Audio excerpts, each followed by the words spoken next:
have a talk or two and then jump into a discussion. Yes, exactly. So welcome all. I just want to, before I start, find out about the two other people in the talk, who they are, because they didn't introduce themselves. Now, once we know who everyone is, so it's Adrian Harrison and Daniel Matthias. 12 people. Hey. What a surprise. Yeah, I'm Adrian. Hi, Adrian. Hey, how's it going? How's it going, Severin? Doing well. Hey. And Daniel, I think you were muted, so you want to say something. No. Yes. Sorry, guys. Can you hear me now? Yes.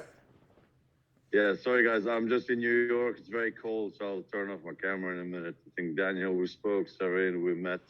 Oh, right, in Colombia. Yeah, I remember, mate. No, hard to recognize exactly. you. Yeah, with all the hoodies, yeah.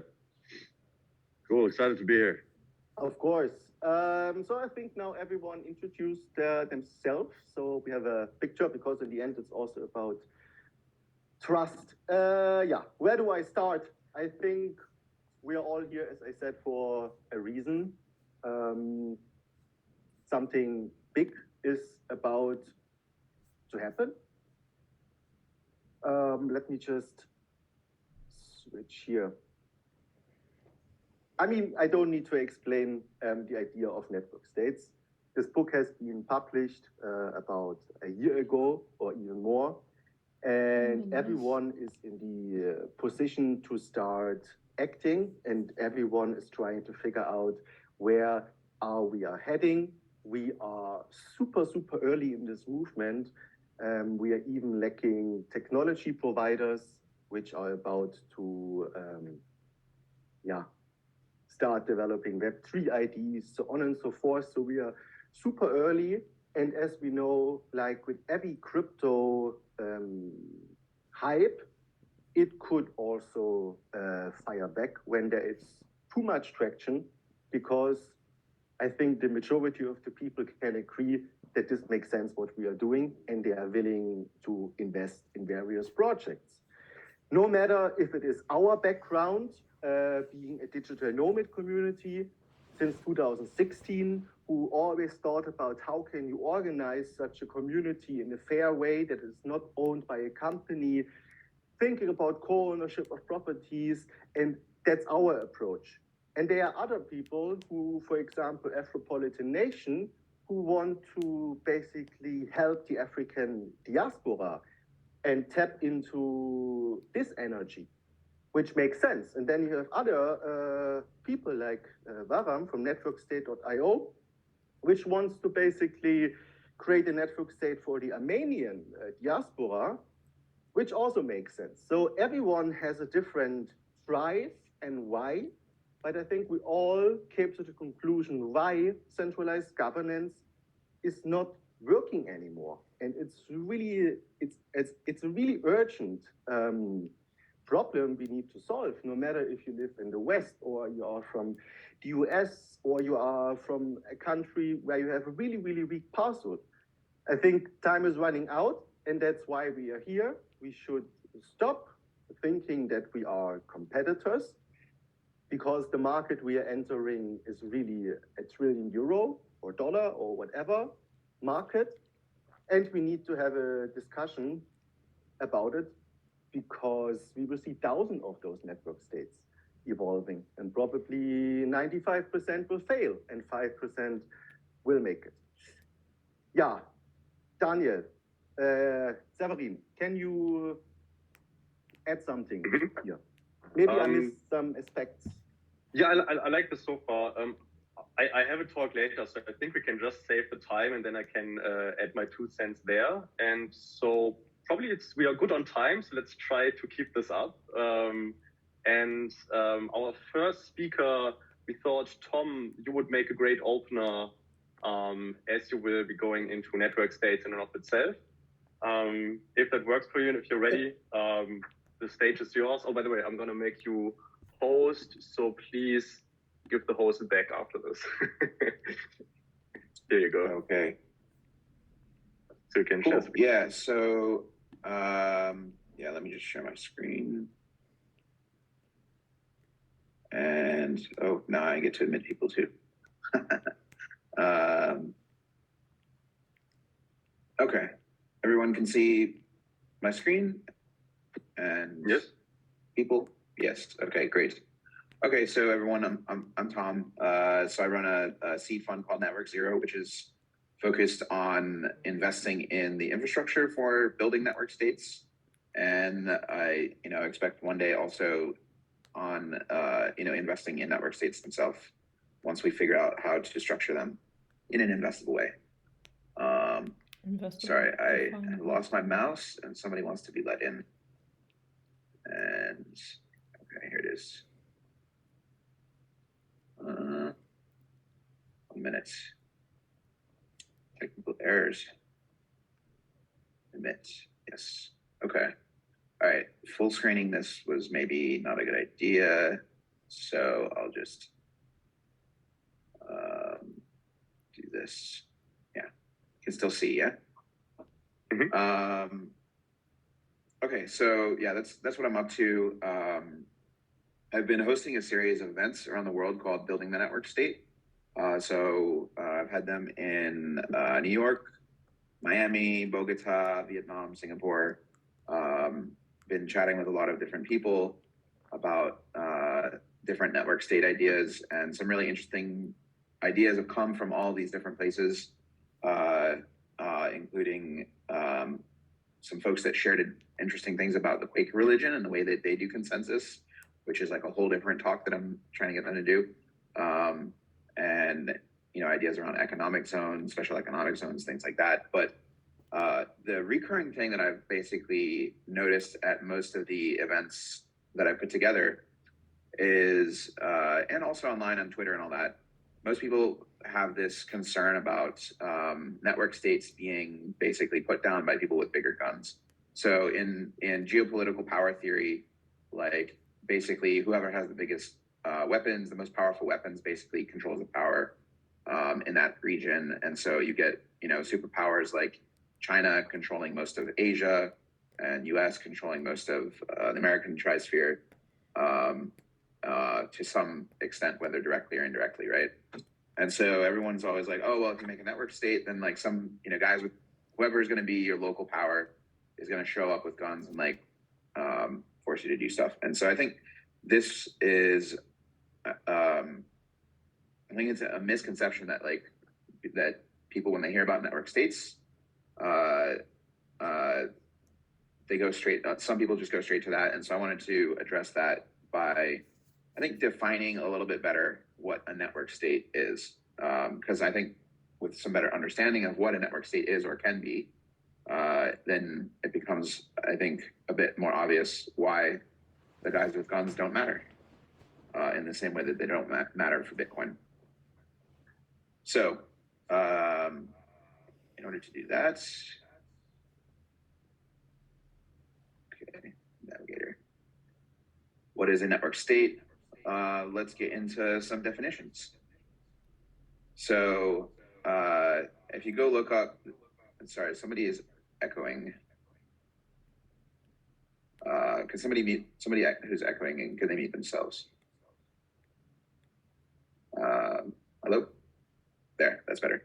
Okay, so the classical definition of a state, and this is based on international law, this is, how a state is recognized today, is 1, a permanent population, 2, in a defined territory, 3, with some sort of government, and then 4, with capacity to enter into relations with other states, aka diplomacy. So if we take that definition, the literal legal definition of a state that's recognized by the UN everywhere, and we make a few modifications based on the intention of this definition, then I basically propose this new definition for a network state. And so instead of being a permanent population, it's a digital first population. So people can come and go, but it is a population. And so the population word is doing some work there, as in the population must be defined. So there must be some sort of census or mechanism of tracking whether or not you're a citizen or a member of a network state.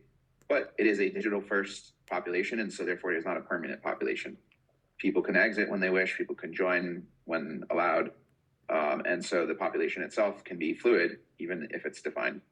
And so the next thing is defined resources. Instead of land, which land in the old world is kind of this proxy wrapper for resources, because when you have land, it includes whatever is built on that land, or whatever is on that land, whether it's minerals under the ground or buildings built on top of it or population that lives there, whatever it is. Basically, land has historically been used as this proxy for resources. So with a network state, I changed this to defined resources because a network state controls a different type of resource that's actually not land-based. Network states generally control digital resource. So whether it's Bitcoin assets, whether it's the skills and talents of the members, it could also include land and other physical resources, but it doesn't need to. And the more digital the resources are, the harder it is for them to be confiscatable. When you have a gold mine on a set piece of land, it's pretty easy to show up with guns and take it. But if you have Bitcoin distributed amongst hardware wallets amongst members all over the world, there's no there to go and take that Bitcoin. And so that's the other modification, is the defined resources. The governance is the same, like governance. I think in the blockchain world, there's all this work towards better governance. You can have, better decentralized voting systems. You can have DAOs. You can have all sorts of different governance experiments. But I think the definition, the term requiring governance, stays the same, even though it may look very different. And then the fourth one, diplomatic representation, is also the same in a sense, where you can have some capacity of negotiating or interacting with other states, be they network states or nation states. And so, yeah, you basically get this classic state to network state graph or comparison, where the last two are basically the same, but the first two, you have to modify them for the network states to make sense. And so that's basically the way in which I've been explaining what a network state is to people. And yeah, I think within this framework, there's a lot of room for different permutations and experiments. And I think eventually these network states, in order to be recognized on the UN level, so this is like number 4, diplomatic representation, we may need to start out with actually having a bit of land, just because that's the way that the rules are written right now. In order to be a state, you need to have land. So it might actually start out with like, okay, well, we've kind of taken this archipelago that this country has agreed to give to the network states, and that's like its sovereign land. But I don't actually expect that the citizens of the network state will actually live on that land. I think they'll live everywhere, all over the world, and they'll be citizens within other states in the same way that people have dual passports. So yeah, that's the quick version of what is a network state. And if I've been unclear or anything, I'd like to open things up to questions. And yeah, I can maybe answer some questions around this in particular, or how I've seen some of the emerging network states tackle some of these things.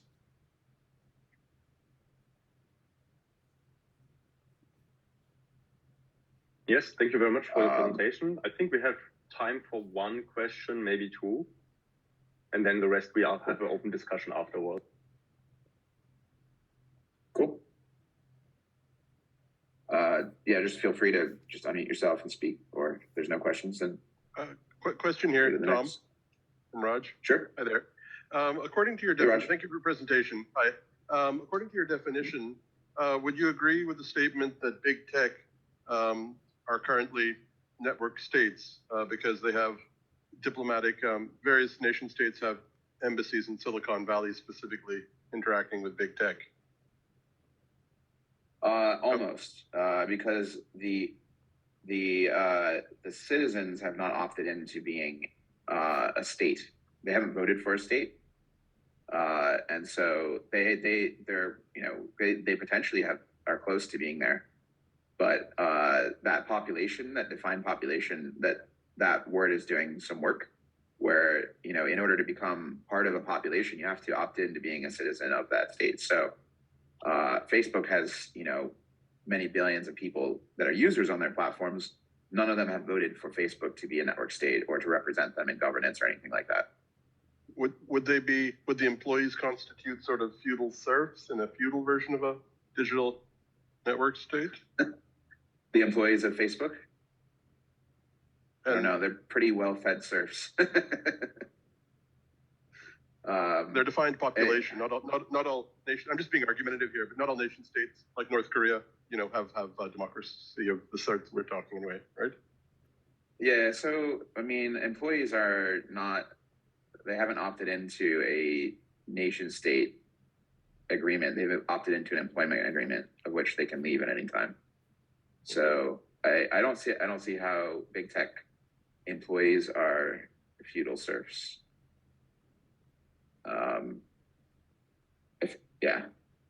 In the most dystopian take of all of that, they would be the gentry, the lords of the land. Okay, thank you. All right. So I see there's one more question, but if it's okay, I would say let's move on. So we have the open discussion when every presentation was made, because I think this is probably the best space to really answer questions and go into details. If that's cool with you. Tom, could you give me the host back? Yeah. By the way, I don't think you need to give away hosts going forward. Yes. It is possible to share a screen without giving away hosts. Yeah, I know that this works as well, but I don't know how. I can still share a screen right now. You just basically have to stop sharing your screen, and then somebody can share their screen. Okay. Oh wow. Okay, that's pretty cool then. All right. So then let's go here. Okay. So I'm gonna do also a short presentation. Let me see if I can. Do you guys see the presentation now? Yep. Cool. All right. So I'm gonna not sure how to call this. I'm just gonna throw a few things in, but it's actually really interesting because I think this ties very nicely into what Tom was talking about, and also the understanding of what does it mean to be a citizen actually, in some sense. So I'm gonna talk about the settlement layer perspective and then about some design considerations for network states. So starting with a story, I was in Colombia recently, and there was a very interesting part of Medellin, which is Comuna 13, Comuna 13. And the place that you see right there is in the middle of this comuna.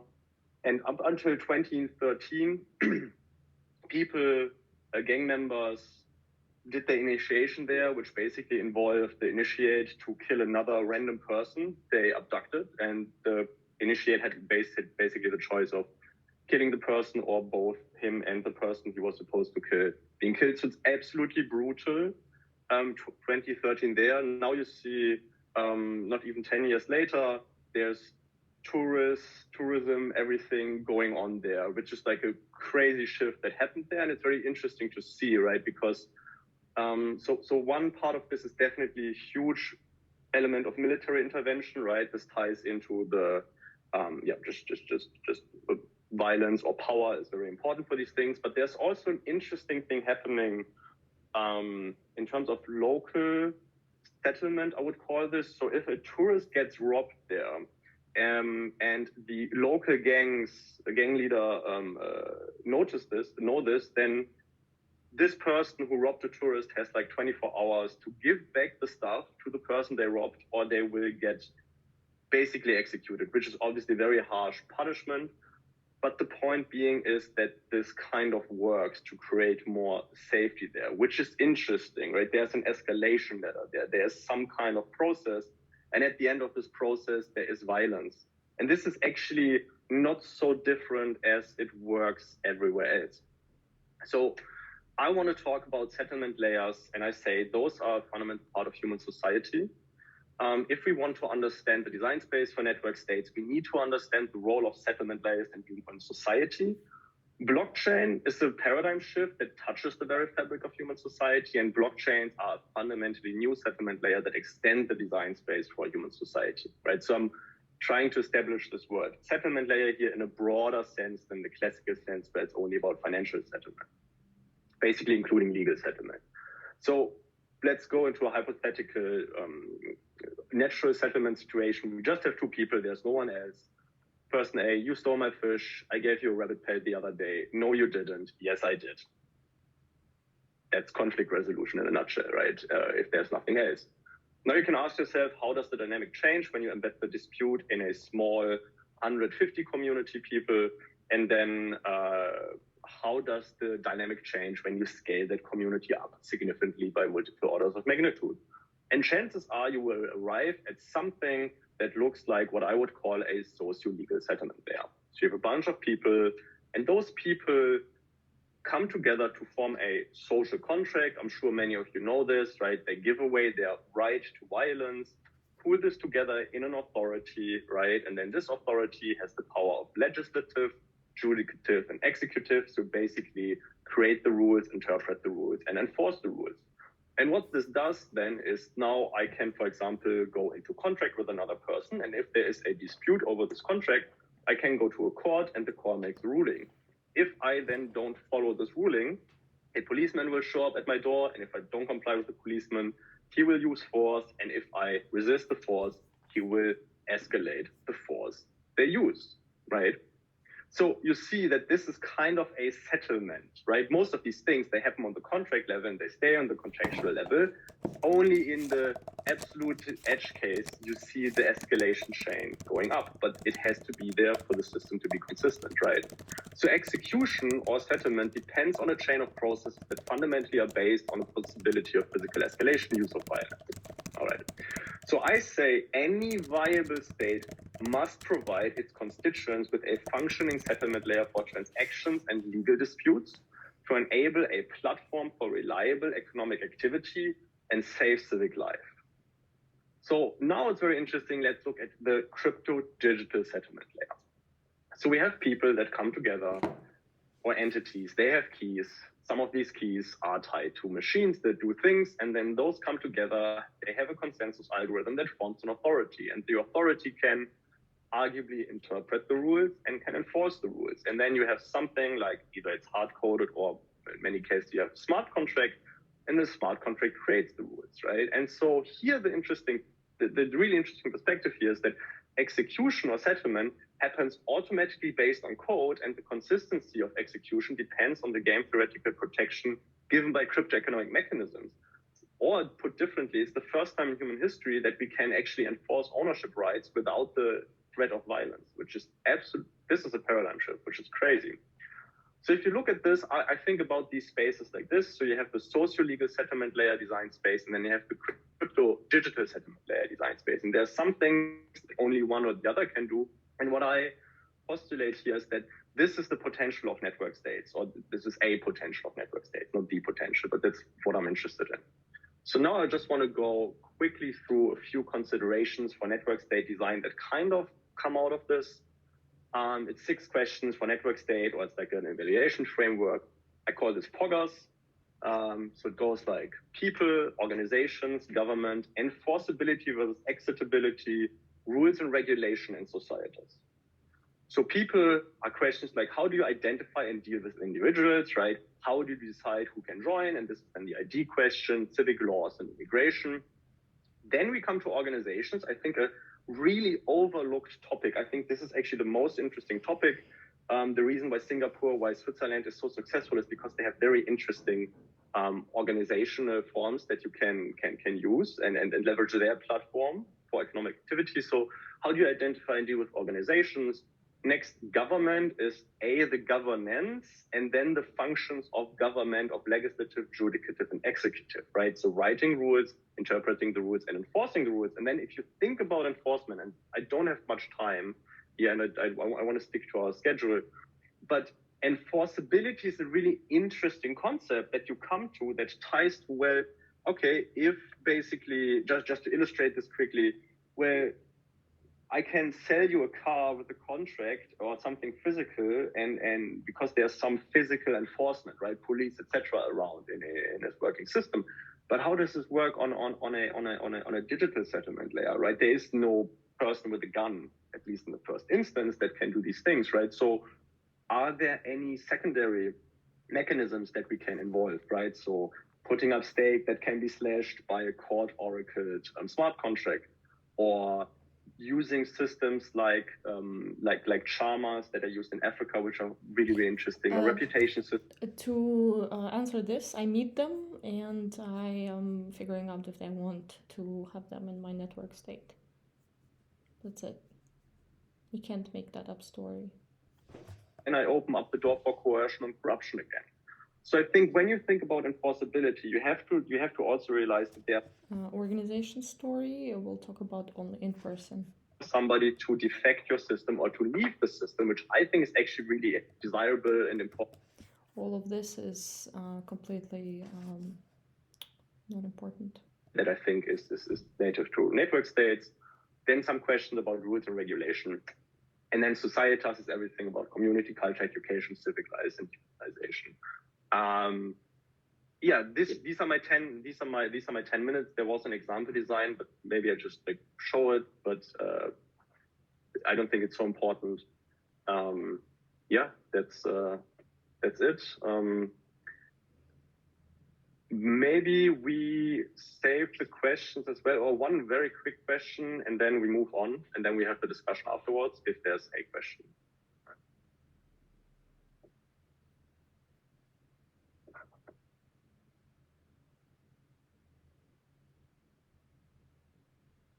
Okay, so the slides you saw from me, basically, you're one of the first people that I've heard actually bring up the part around the business jurisdiction and things like that. And so the slides that you saw are actually the beginning of another talk that I gave called "What is a meta jurisdiction?" or meta jurisdictions, basically network states for businesses. So perhaps the next one we can dig into that. That would be amazing. I love this. And maybe one comment to your comment is the way I arrived at realizing how important organizations and jurisdictions is that I really like finding good definitions for things. And I actually don't like network states so much. Because if you think, what is the Western world, America, Europe, and all these countries? These are many different states, but they are something more. And I would argue they are a socio-economic system, right? They are society and an economic system.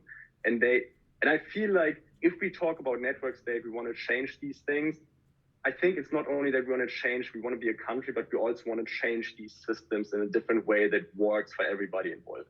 Something along those lines. So yeah, this is super interesting, and organizations are an absolute key part to this.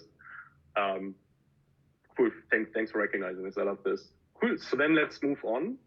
And the last speaker is Varam, correct? Varam, can you verify yes. that you can share screen like this? If this works? Actually, my computer died right now, and I think I don't need to share a screen anymore, though I prepared a small presentation, and I'm sorry for this. But I'm going to try to clearly explain what I want to say. Yeah, now I'm connected with my phone. So, should I start now? Yes. Yes, please. Okay. Hi, everyone. I am Varam, the founder and board chairman of the Network State Pan-Armenian Foundation. Nice to see you all here. Nice to see that a lot of people have, this passion and devotion towards network state concept. How we started and what we think when saying a network state and where we want to go. Well, the network state movement, which I call that way, was born in February 2021. I mean, when after the war in 2020, when Armenia lost the war and there were a lot of, sufferings. So basically, what I initially thought was that kind of trying to connect the Armenian diaspora through a network state so that the Armenians, and by the way, Armenians are present in more than 100 countries. And we have huge diaspora communities, for example, in Los Angeles. 1 million Armenians live in Los Angeles, for example, in California, in Paris, in Geneva, in France, in Russia, etc. So that was kind of a plan, a very basic plan to connect people with each other so that they would start working together for the good of the Armenian state and the Armenian nation, Armenian civilization in general. So that was the beginning. But then we became a foundation so that we established ourselves as a legal entity. And also we are in the United Nations database as a foundation, by the way. So that's for your information reference. But then, after a year and a half, I personally realized that this network state concept and the network state structures are a necessity not only for the Armenians, but for the global community. And of course, I got acquainted, I read what Balaji Srinivasan said, about the network state. And I also met Daniel and I could also, see other network state structures and concepts. So basically the idea that now we have come up with is that we need to build a harmonic, peaceful world, and the network state is just a means. So to achieve that very end, right? So that harmonic, peaceful world. It's a bit, it sounds a bit utopian concept, but I feel that I am not the only one, right? I am a dreamer, but I am not the only one. And so the concrete projects that I would propose and that we are working on is that we basically, first of all, try to bridge civilizations, cultures, and peoples. So that's very important. So basically, this way you kind of try to go out of the state, nation state structure and try to connect peoples, cultures, and civilizations. And how we, imagine to do that. We propose to organize forums for scientists or philosophers for cultural representatives who can freely talk out of state bureaucracy and communicate with each other. Because today, the world's, one of the key problems the world is facing is the lack of communication, real communication. The statehood representatives go and talk with each other, which is within the bureaucracy. So they even, in many, so most time, they wouldn't, honestly talk to each other, which is already a blow to communication. So that's one thing. You basically create a platform, big, global, huge platform, so that people's cultures and civilizations talk to each other via their representatives who are independent and free. So that's one key step. The second step is you build up big institutional structures, which are again out of the bureaucratic schemes of the states, whether they are in the Western world or outside of it. Because when you have these forums and these conferences, you try to make them permanent. So those permanent forums, conferences, and meetings become power, and you start using and applying to their resources. So this is a very important thing, because there are a lot of projects that you want to undertake, and then you see that you have to go to the state or to state boundaries in order to achieve them. And the third thing that is very important is the security component of this, because there are a lot of, I did talk with a lot of retired military officers. So these guys are also keen on, I mean, getting together and forming a very serious component, I mean, power component that will then allow, I mean, this structure to, how to say it, to show its might and show its teeth. Without this, I mean, this power structure, I think it will be very difficult to achieve any result at the very long term. Why I'm saying this? Because on December 26th, there is a publication media outlet called Divergent Options. An American military officer named Bryce Johnson, if I'm not mistaken, if I don't, I'm not mistaken with his name, published an article about network states and claiming that in 2050, the United States of America is going to fight in a big war against a network state, which will be in the United States. This is a very interesting, I mean, article, and from the perception of a military officer who is currently serving in the United States. Why I'm saying this?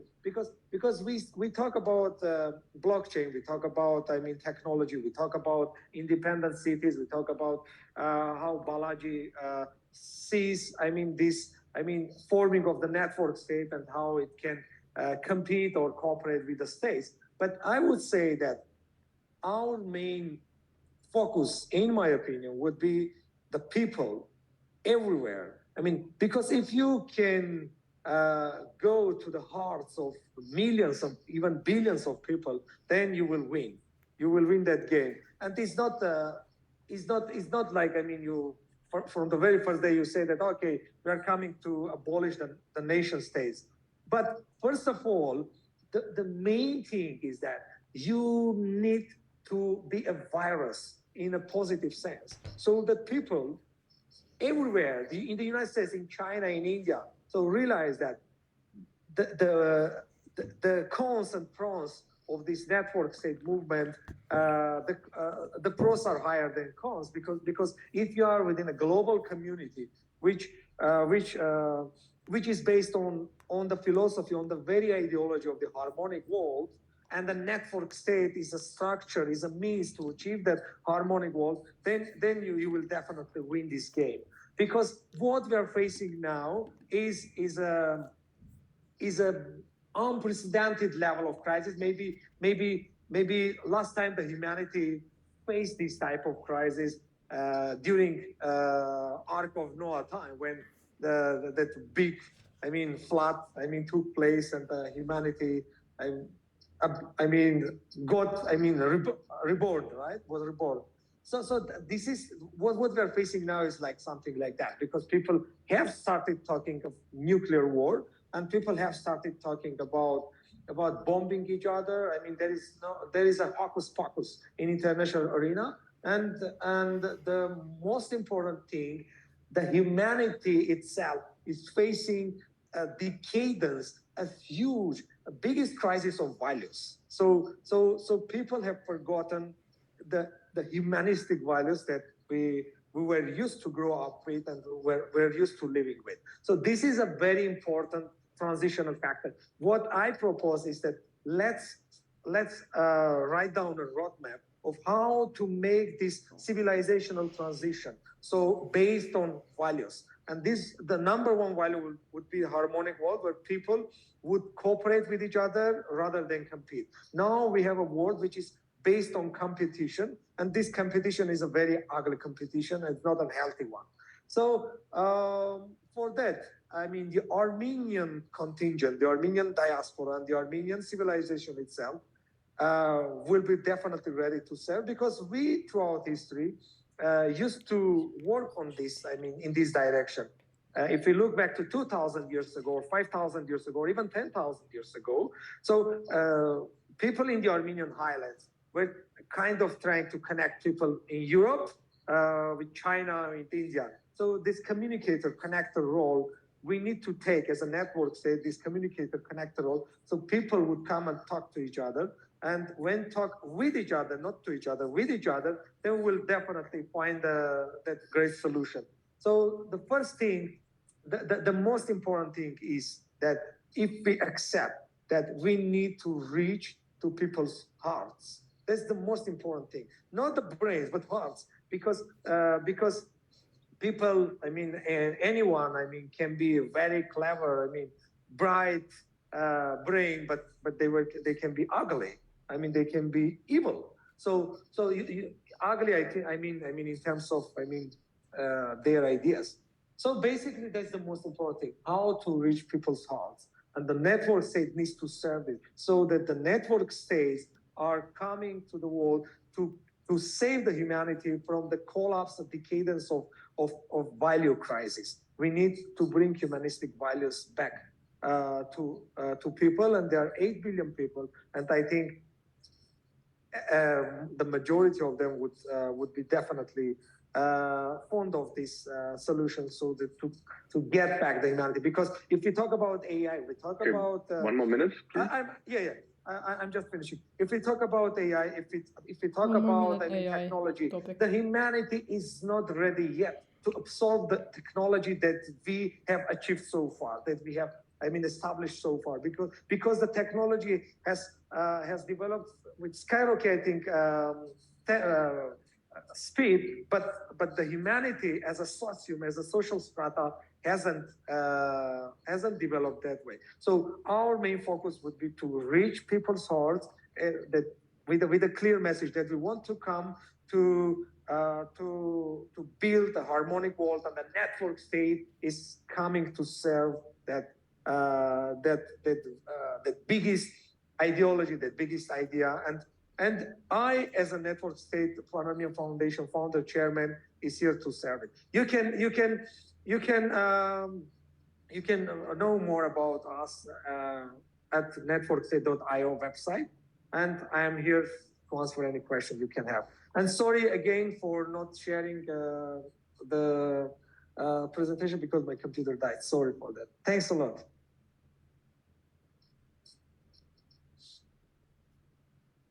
Great, awesome. Well, thank you very much. So we could do one direct question to Bahram, or we could just go into open discussion. I'm not sure, I want to be respectful of people's time. I think we scheduled this for 12 minutes. I'd definitely be happy to stay on a little bit longer. I'm not sure about the rest, but yeah, in any case, maybe somebody has a question and then we just naturally transition into just an open discussion.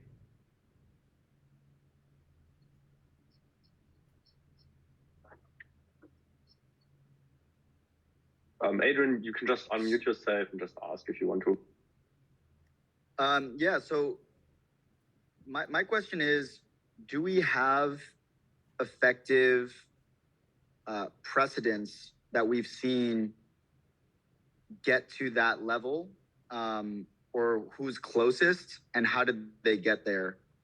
And that's just by the variables that we're defining a network state as having land, having a certain population and a certain amount of assets per year, that kind of thing.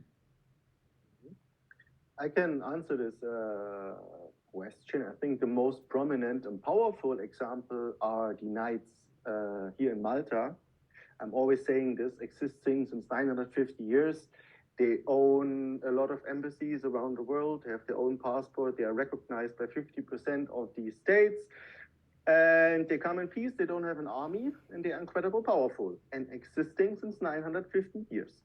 So I think we should take a look at their idea and their structure, because they also started with an objective to push Christianity. So that's a really old example, and I think someone else can answer what are state-of-the-art examples better than me. Yeah. I think the religious examples are the best ones, actually, because you look at Catholics and they have sorry, what's the Catholic state? I'm just blanking right now. Vatican. Yes. So you have the Catholics, you have the Jewish religion, and they formed Israel. That's probably the most recent. You have various sects of Muslim religions, and they control various countries. All of these religions have their people, their nation exists in countries all over the world, right? And so they're not directly states. Israelis live everywhere, but not all Jews are Israelis, and same is true with all other religions. But I think that might be a good example, because in every major city in the world, you'll find a Catholic church, you'll find a Jewish temple, you'll find a Muslim. They don't call it a temple, do they? Anyways, you'll find these. You can think of them as embassies. A mosque, yes, mosque is the word I was looking for.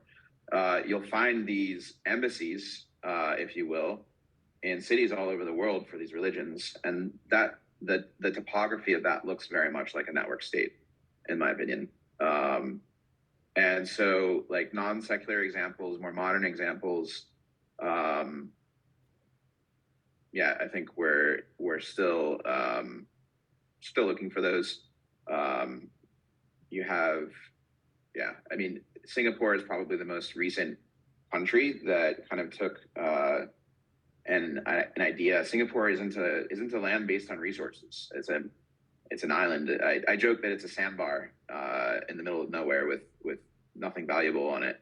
But they basically built a nation out of human resources and exported that to the world.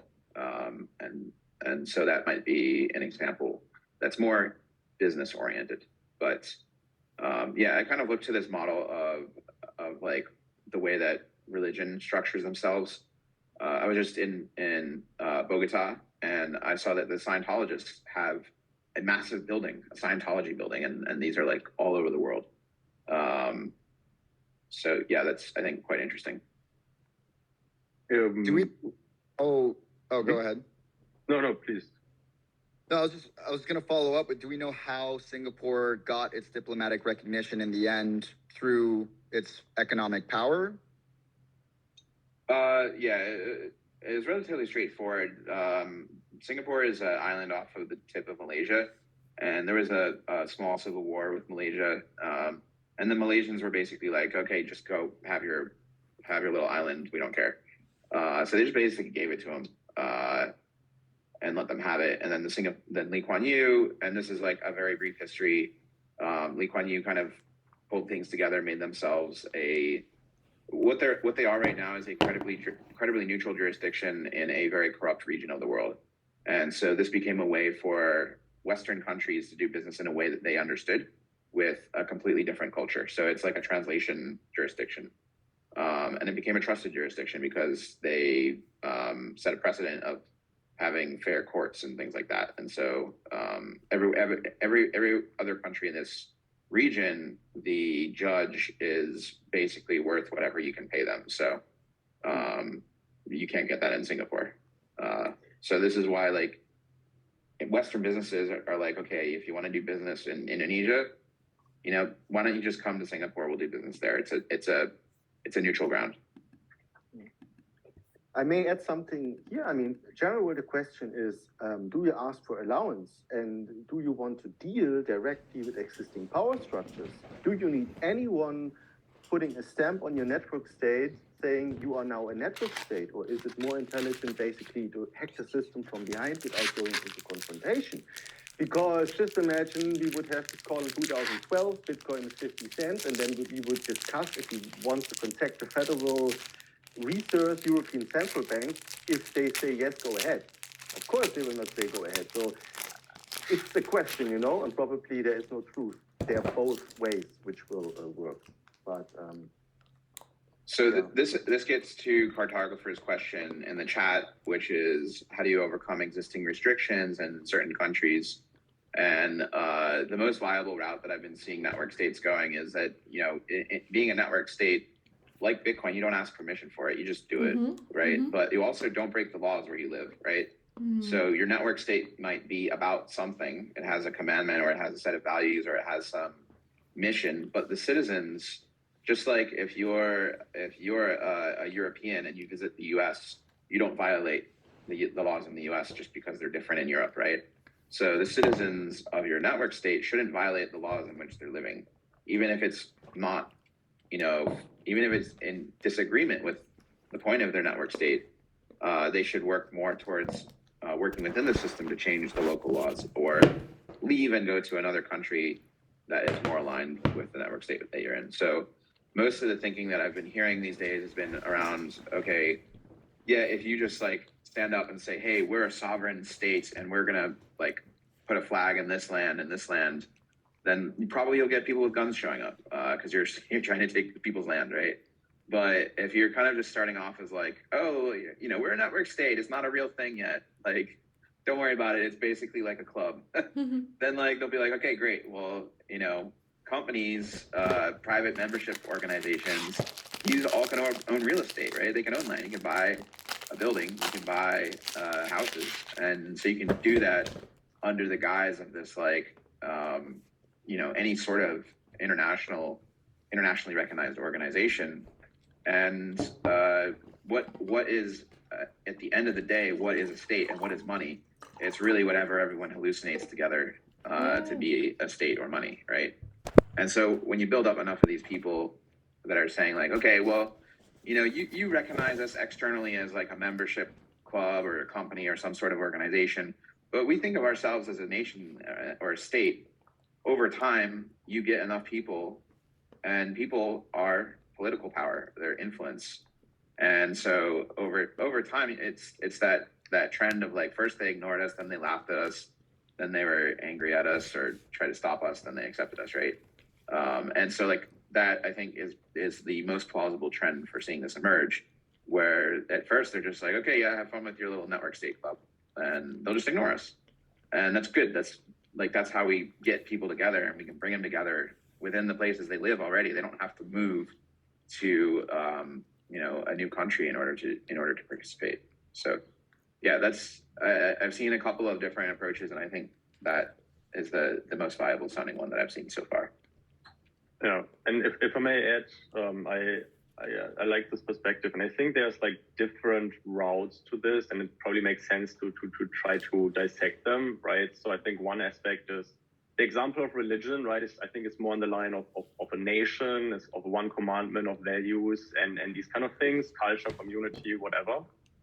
And I think that is one driver.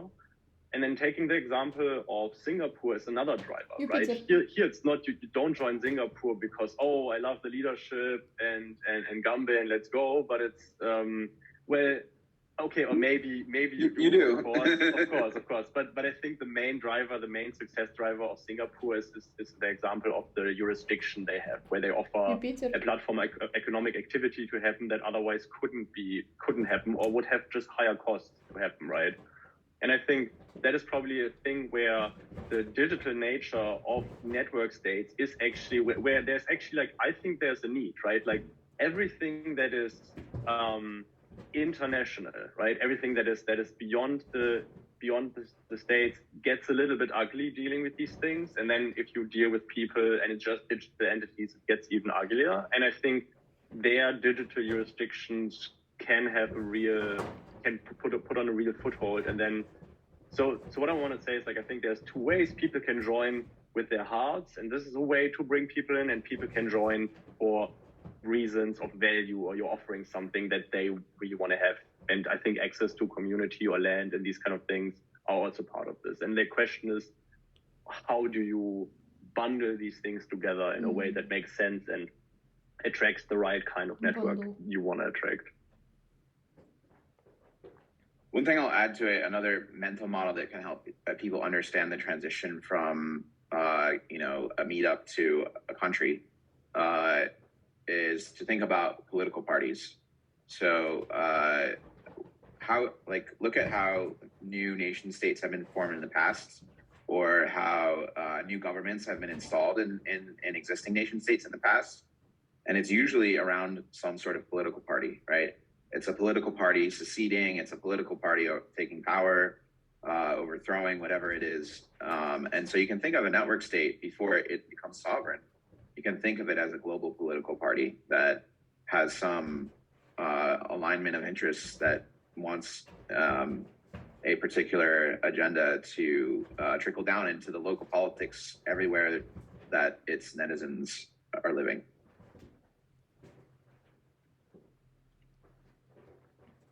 So, And actually, that's the worst. The worst case. The worst case, if the network state doesn't get sovereign recognition, at least you've created a new political party with, like, you know, a strong following, right? Pirate party. I like this perspective. Like, okay, so then one question: if it goes into the political party, or just a general question, I think, like, then if we do these things, then is it right to financialize those movements? Yeah, Or absolutely. okay. Yeah, you can't be a country without taxes, right? Like, I think that's like one of the main features of a country is that it's a tax collecting agency, right? And in an opt-in system, that's perfectly fine. And a network state needs resources in order to operate. You need something to govern, right? You can't, if you're governing something, it's not just people. You need other resources to govern. So yeah, tax collection is I think a critical. I think that's probably the tipping point at which you go from a meetup of people to people find this network state adds so much value to their life that they're willing to voluntarily pay taxes to it, right? And like you said, people don't move to Singapore for those things you mentioned. I actually literally moved to Singapore for those things.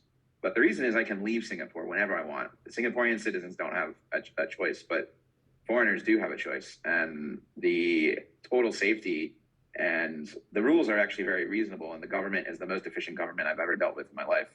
And we've dealt with a lot of governments. It's actually quite pleasant to be here. And the 4% in taxes that they want from me is like, you know, the value I get from that is really great. So this is actually like, I live in this opt-in system here, and I want that. And if your network state is providing values, it should also be able to collect some form of taxes. And I think the early versions of network states, like the value that they'll be able to provide when they're smaller is going to be much lower, right? And so like the first taxes might just be like $100 a year of like membership dues, in a sense. But as it grows and becomes more powerful, collects more resources, provides more benefits to its citizens, then I do expect that it, you know, you'll get double tax, but it'll be so valuable that it'll be worth it. May I add something here? Actually, we have already been doing this. I mean, the Network State Armenian Foundation. Basically, any businesses that are created within our network state, they pay 5% income fee to us. So basically, when the business, so we have already been doing it, and we have some businesses. One of them is Highland, for example, tea export. 4 people got together, I mean, within the network state, so they started a business, and now they pay 5% fee. So this is reasonable, and yeah, you need, I mean, to do that way, because otherwise you cannot find resources. So yeah, and the most important thing is this self-sustaining philosophy. You know, if you then get dependent on someone else or some power, then you are done. You will become their puppet. So that's the most important thing: financial independence. As for the transition and for how to cooperate or compete with state, etc. So we from political science perspective, we also may accept that there are certain states, and many states actually on earth, nation states, that are accommodated to some power centers. So the states are a means and not an end themselves, you know. So that's something important that we need to accept. And regarding Singapore, I am very close to Bhaskaran Nair, who was, by the way, the Lee Kuan Yew government. I mean, he worked with Lee Kuan Yew government. Bhaskaran Nair, he is a National University of Singapore professor. So he has told me wonderful stories how Lika you built with Malaysia and Indonesia attacks and everything. So but basically our is again I reiterate that you need to convince people that you have a big dream and that your dream is their dream. So when you have that ideology behind you, then a lot of people will come with you. And if what is a state? State is people, right? You clearly showed it. I mean, when people say that, when people see that that you come to build a wonderful. I mean, wonderful is like a utopian idea, right? But at least a harmonic, peaceful world where people are connected to each other, not based on state boundaries, but based on network state principles. And we need to write down that roadmap. What are our principles? Then definitely, I mean, people will come to you then to a nation state. And of course, we will have a lot of, people who would try to hinder it from happening. But that doesn't necessarily mean that that it is not possible. So our main task, I think, would be at least to start to communicate with each other here, at least to understand what we have, what resources we have. For example, we at the Network States on Armenian Foundation, we have 400 people right now, and there are some 50 people are not Armenians. So that is very important. You want to make it as a global thing, not an Armenian thing or not an Israeli thing or not a Muslim thing or whatever. So basically, let's do this resource database so we understand what we have. We make a board and then write down a roadmap, and then from there we move forward. Under any circumstances, at some point, the states and the United Nations, etc., they will have to deal with that. Now we are a registered foundation in the Republic of Armenia. It's a state, nation state, right? We are in the United Nations database as a foundation. They are a nation state structure, right? United Nations is a union of states, nation states. But that doesn't necessarily mean that in the beginning they will start, fighting us or whatever. We need to grow up, but for that we need to have a roadmap. But to have a roadmap, we need to have an ideology. For the ideology, we need to write down that clearly and reach people's hearts so that we have millions of followers. Like the religions got born this way. So we need to bring this up that way so that millions of people follow us. That's it. I would like to respond to this. Like I like the energy in general a lot, though I would say that I think that is a good roadmap for a network state to push forward. But I think in general, from a space perspective, I don't think it's that we have to homogenize us and think all the same and all walk in the same direction. I think the way that as like a group of people that are interested and adjacent in the space, like one thing is really important. I think it's just talking about this, understanding, sharing knowledge and perspective, right?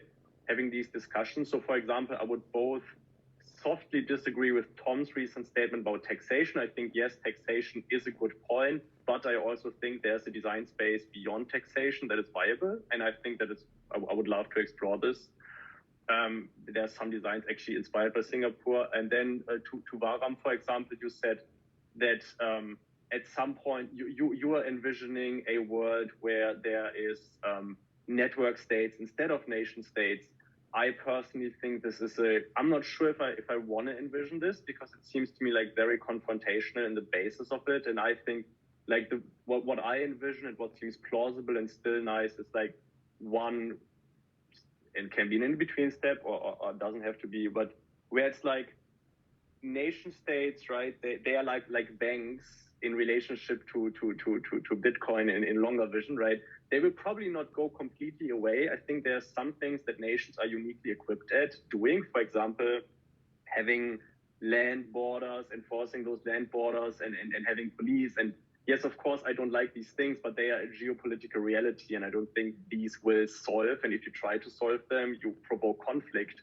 Like powers don't go away without conflict. So this is very, very dangerous. to push there. So you should be thinking. The point I'm making is I can see a world where nation states still exist, but the amount of influence they have over citizens and the services are reduced to the things they are good at. And then they go into a service provider relationship with network states. And then network states become basically proxy brokers that unify and represent large groups of people.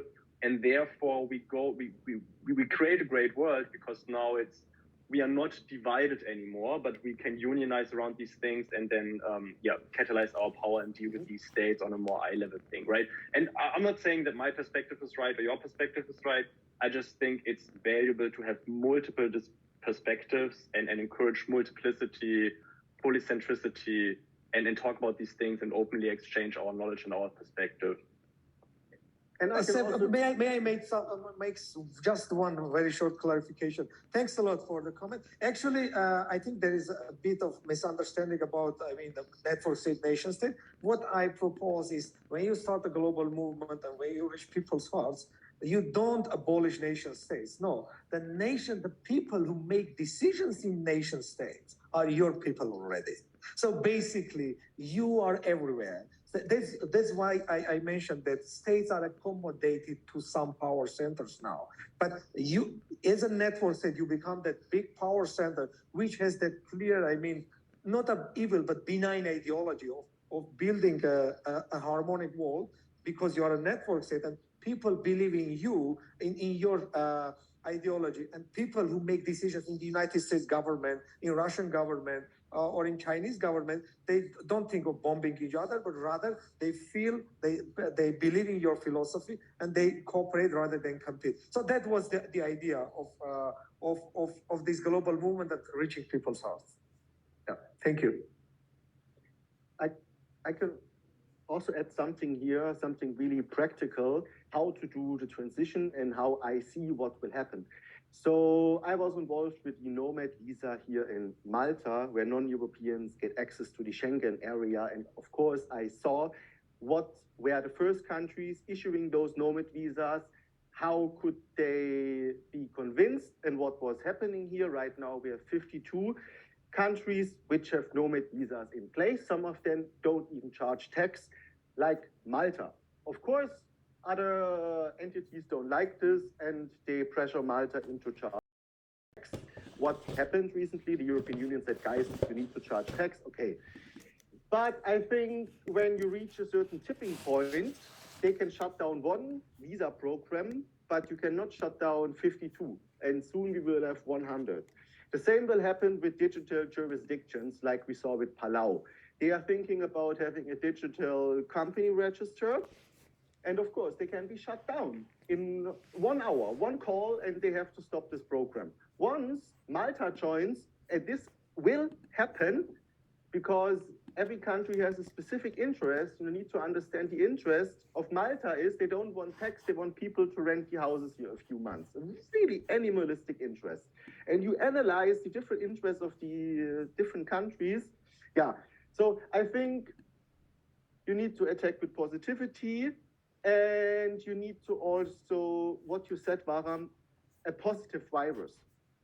You know, we had COVID enabled remote work pushed this anti-work movement where people are like, no, I want to live where I live and I want to work flexible, which is absolutely a positive thing, which led to nomad visas.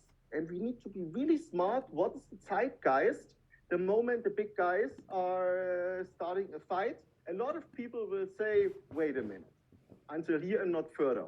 Where do we funnel this energy into our network states and how to do the transition? And then I stop is, in the end, human needs services. You can call them pillars of control, or you call it in a positive way, like insurance, friendship, accommodation, so on and so forth. And you can just list them, what are the most important ones, probably your income, your community, and your accommodation. And you start to replace the pillars of control with, of course, why not capitalistic means, which spike the dopamine, and then people move into a co-living out of Germany, yes. And something happens, they will never go back to this society. No, and I didn't sit down with them, to explain in the world. Podcast Saturday. Okay, sorry. Someone is Niklas is also there now. So yeah, I think this will happen, you know, and we need to make existing countries our friends, not our enemies. Even we were thinking about how to position Coco Hub. One idea was to put us behind European values, like the ones from 1780, to say if we need to safeguard them, because then I have who lives in my neighborhood, you know? So you need to act in between the lines, just like the big guys act in between the lines. And I think it's really easy to study them. And yeah, we need to be at least as smart as the people who act in between the lines and who are responsible for this mess. Yes. Are there other questions?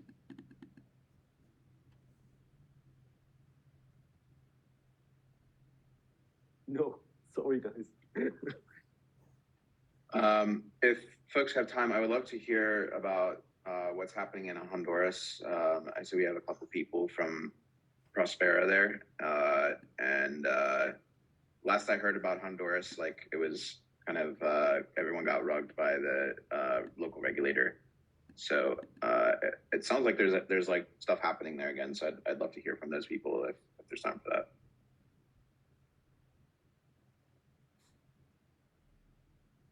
Yeah, should I say something? Yes, please, Nicholas. So that's just the headlines, right? I mean, one thing is the government has repealed the ZA law, which allow Morazan, Prospera, and Orquídea, the three ZAs. That only counts for starting new ZAs. Right? So existing ZAs have legal stability guarantees. So both Prospera and Morazan have progressed really fast. Morazan has, I think, 80 people that live there. I'm going to visit it again next week. Prospera has a bit less, but they're finishing the Duna Tower this year. So I'm going to move in with my wife. It's sold out more than 50%. So it might have like 200, 300 people by the end of the year. Last year, I organized 4 conferences there. That was after the ZA repeal. It's fine to visit. It's great. It's beautiful. This year, I'm organizing probably about 6 conferences. And so we're going to bring several hundred visitors. Also, so the government is hostile to ZAs, right? But their hands, the question is, what can they really do against it, right? So they have to do something very, very crazy to really say, oh, goodbye, you can't do this anymore. And that would be because there's legal protections against it. So the risk is that they don't honor the rule of law that was set up, which is a risk in this part of the country. I'm not saying it's zero. But the position that we're in, we believe is very, very strong. And we have, I think, the best shot at building something, sort of the Honduran legal framework and zones are, I think, the best and most interesting in the world right now. So we have a really, really big shot of achieving and really pushing kind of the boundaries of what we can achieve and sort of build some great cities and free zones. Like Prospera has 130 registered businesses. Some of them are high-tech businesses. We're doing clinical trials on the island. We're doing drone delivery. We're doing robotic construction.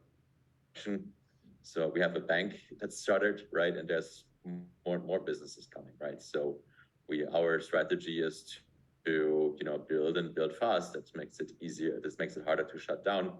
And this year, we actually do have a chance to save the ZA law, right? So right now, there's Congress is forming a new legislature in the Supreme Court, right? And it's been massively delayed, right? So where they have to confirm the repeal of the vote. So I would just put the chances a bit lower, but it's possible still to save the ZA law. So there can be more ZAs in Honduras, and there would also be a big PR win. Just say, hey, we're here. We can do this. How much land is part of Prospera? So Prospera has several hundred acres. I can't say I don't know exactly how much. Something between 500, maybe even 2,000, because the land is discontinuous, right? So the central continuous territory in Prospera, that's on one part of the island, is about the size of Monaco, right? So densely populated is about 40,000 people. But Prospera also has land in several other parts of the island, which is the beauty of the Honduran ZA regime. If you can legally incorporate land and make it part of your zone. And Prospera also has acquired lands in La Ceiba that's connected to the ocean. So they're right now building, have the master plan revealed for a port city that they're building there, right? So Okay, cool. And what real quick, did you build infrastructure from scratch, or were you starting with any existing infrastructure? Yeah, so I can speak about Prospera. Joyce can maybe then speak a bit about Morazan. So Prospera it's on an island. It's called Roatan. Roatan is a touristically developed island. So it has 70,000 people living on it. It has about the size of Hong Kong. It's a Caribbean paradise. So Prospera was basically piggybacking off of existing infrastructure, right? So there's an international airport, which makes it easy to get there. It has direct flights to many American cities, but harder from Europe, unfortunately. And there's good roads that connect most parts of the island. One part of Prospera is they bought it ready-made, so it's an existing golf resort that has villas, that has 5-star restaurants and resorts and private beaches. A scuba dive shop now that you can pay with crypto and then Bitcoin. So it could piggyback easily off of that, right? So the other things are basically just real estate development, right? There's also American grocery stores very close by you. So you do need a car to get around, but then it's very easy. And you can have a very high-end lifestyle. Joyce, do you want to talk a bit about Morazan? Yes, it's very different. We're both into the ZEDE law, but Prospera and Morazan have totally different business models and target audiences. And it's, in our case, we have about 50 or 60 acres, very small. It's a walled city. It's located in Chilomo, which is like one of the most dangerous cities in the world. But what we offer is security because we have the wall and 24/7 guards, armed guards. And it was designed to bring jobs to Hondurans and provide a better quality of living for Hondurans. Now, because of the government's actions, the new government, it's discouraged all the manufacturers who were planning on locating. We had a lot of manufacturing planned to be located in Morazan to bring jobs, but those people all backed out or put it on hold or whatever because of the interference from the government, or they feared what the government might do. But we've sort of pivoted, and it's really because of the regulatory freedom that we have, and the security and the cost of living. Mainly, it's so much lower. The cost of living is just incredibly low, and it's a great place for digital nomads and startup businesses. People can start a business in Morazan, register for like $10, and it takes 24 hours. So it's like, no, we've escaped all that bureaucracy. But that's what we're looking for now, is those types of people, digital nomads, people who are starting digital businesses, online businesses. Great place just for startups. Alex Sigorgi is working on sort of recruiting bootstrap. He started a movement to recruit people like that who could benefit from the low cost of living and the ease of business, the lack of regulations. So that's where we are right now, is we're still waiting to find out what the government's actually going to do. So far, they haven't really bothered us. It's just that they discourage the manufacturers we hope to bring in. Got it. So thanks, guys. That's been, go ahead. Oh, no, I was just going to follow up with diving into that a little bit more, because I'm curious about how the government played a role in the development of both of these. So you were mentioning there's a couple different value propositions that you guys are offering for digital nomads or entrepreneurs, but that the government was discouraging manufacturers. So are they not interested in partnering or helping this grow? Did they not see it as a value proposition for Honduras as well? Well, what happened when the law was originally passed, a different party, the Partido Nacional, the National Party, was in power, and they saw the benefit of economic development for Honduras as a way to keep keep themselves in power. They were corrupt, but they saw the benefits. And so they encouraged it. And it was actually, originally a Honduran idea. And there was a lot of, government support to get it started, but there was a lot of politics and infighting. So it took a long time before the first ZEDEs. Prospera was first, Morazan was a few months later. It just took a long time for them to actually get everything through all of the bureaucracy and get it started so that we could have that kind of freedom, that we could bring in manufacturers. But what happened, there was an election where the people of Honduras were so upset with the corruption of the government that they voted in an even more corrupt government, a socialist government. And the opposition used the ZEDEs as a political football. Like they told all kinds of lies about how we could expropriate land and, we were neo-colonialists or something.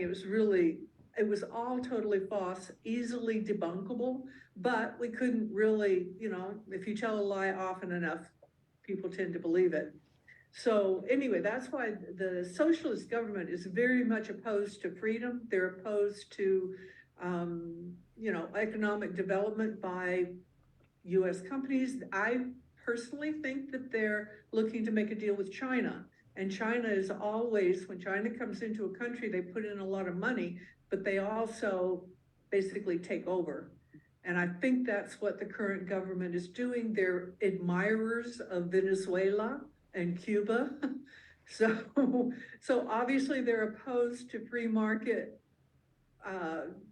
initiatives like Prospera and in our own way, Morazan. The Hondurans are very unhappy with the government that they elected they went into power last year. Crime has gone up. I haven't talked to a single Honduran who thinks that anything is improved with this new government. So, there's a good chance that they'll be voted out the next time and we'll be back to a government that wants economic development and understands our value proposition. But in the meantime, we're sort of, trying to find other ways that we can use what we've got to offer the benefits to like startup companies. In Morazan, it's not an island resort. It's a dangerous place, but it's safe inside. And we've got Honduran families living here. We've got about 80 people living here right now. Most of them, actually, Alex and I are the only Americans. But there's, children playing in the streets and stuff like that, which can't happen outside the walls. It's too dangerous. So that value proposition, we're expecting more Hondurans to move in. And if we could bring in any jobs, that would be, so much better. But it's just that I can understand manufacturers don't want to take the risk that the government's going to send in men with guns. That's why I think private cities, free private cities, are a subcategory of network states and should be just the last physical outlet of substance which cannot be attacked. I interviewed Titus Gebel, the guy behind Free City Foundation, and we spoke about this. I think it's not smart to have free private cities where all of the substance can be destroyed by taking away the land. It doesn't make sense, It's not completely understanding the problem. Because, things changed and then you can be attacked. Yeah. But still. Severin, do you want to wrap it up? Yes, let's do it. So this is group picture also. Exactly, group picture first and foremost before anybody jumps. Maybe you want to show your face real quick for this one. Awesome. All right. Yeah. Appreciate this. The next action points, maybe we should say we have this call every 4 weeks. Let's see. All right, let's do the picture first, everybody. Ah, you like, didn't do it. Okay. Yeah, bring in your cat. It's amazing. Let me do this here, and 3, 2, 1, go. And let me do another one because sometimes they don't turn out as you wish they'd do. 1, 2, 3, go. All right. Thank you very much, everyone. And yeah, Danny, please continue. Yeah, so we don't know where we are heading, but we know we are heading somewhere. I think we are still waiting for the big explosion where network states will be all over the media. There is a chance that this would happen. There is a chance that millions and billions are be thrown on us. We should get ready in order not to have others overtake our movement, because it's really easy to portray something where a lot of people invest and in the end it goes nowhere, how we saw with NFTs or the ICOs. In the end, dopamine wins, so we should protect our intentions. And maybe in 4 weeks we speak again. What is needed now is a technology provider for all of us. Lena is in the call. She is the founder of really the first basically open source framework, which is enabling those network states. There are now 2 others. We need more. And they need to talk to us. I texted them to be here, but obviously they have something more important to do. No joke. Just joking. Probably they will join the next time. So this is needed, and it can go pretty fast. Elon Musk just needs to announce that this is a good idea or something, and this will happen. Yeah. So join The our Mars Telegram. network state. Yeah. Sorry. The Mars network state. Yes, exactly. Yeah. So yeah, we try to get now in our next calls also some other big names.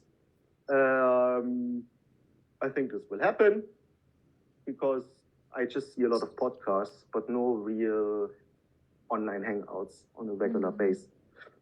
Yeah. All right, everybody. Thanks, Thank you very much. Thanks, everyone. Thanks, This was everyone. Nice to amazing. meet everyone. Thanks for organizing. Thank you. Thanks. Thanks, Daniel. Bye, everyone. Thank you. Ciao, ciao. Bye-bye. Bye-bye. Bye. Bye-bye. Bye. Recording stopped.